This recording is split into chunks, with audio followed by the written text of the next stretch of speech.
Welcome to the Midweek Experience for March. During this month, we are in the midst of Passiontide. God's faithfulness is clearly evident in the passion and death of Jesus Christ. In connection with our motto for this year, Faithful to Christ, we'll explore the ways that our faithfulness to Christ can be seen in how we act, serve, and live.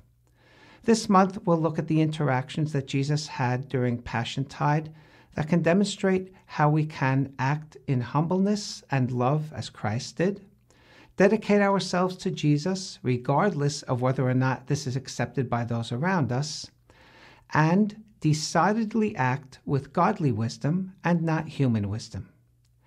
Jesus Christ's whole life demonstrated humbleness, even starting with his birth in a stable. We can look at his interaction with the disciples at the Last Supper, specifically Peter, to see how Jesus exemplified humility.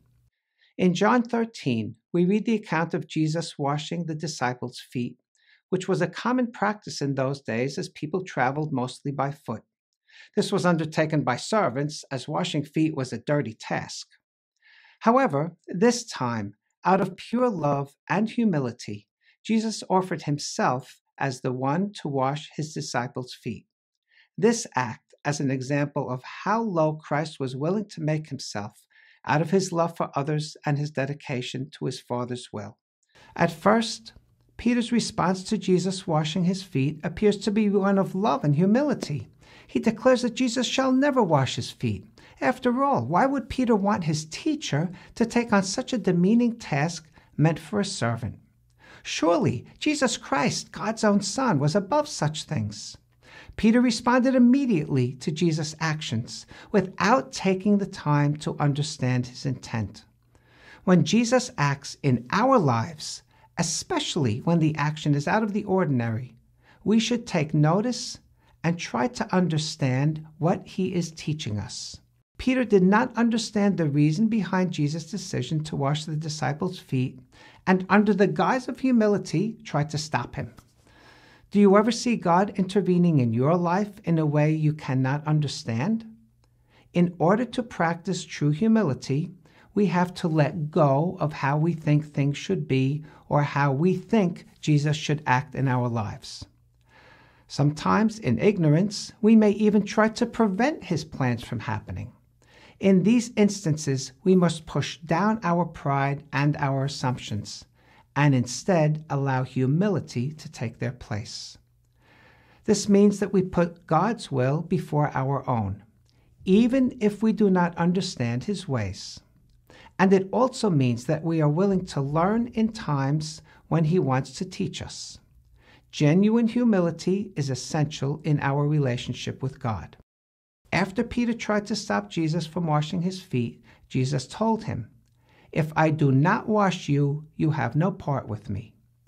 We now see the reason behind Jesus' action, a reason that Peter did not understand at first. Jesus was doing more than washing away the dirt of the road.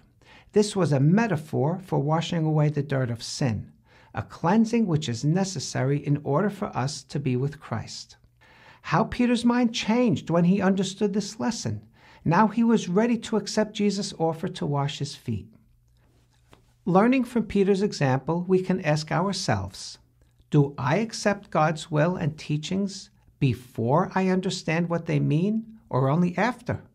It's a natural human tendency to seek answers and understanding. But when we have faith in God, the one who has all the answers, we only need to know and trust that everything is in his hands. Approaching God's teachings with humility allows us to more easily accept the wisdom that he wishes to share with us.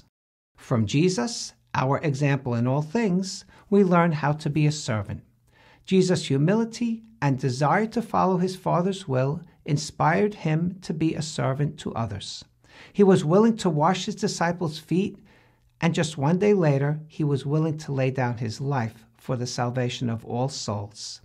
There was a cost to his serving, in the form of great pain and suffering. But nonetheless, he accomplished what was needed in order to meet the needs of all people.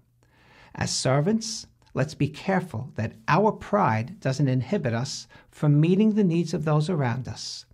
and instead be willing to serve in whatever situation God puts us in.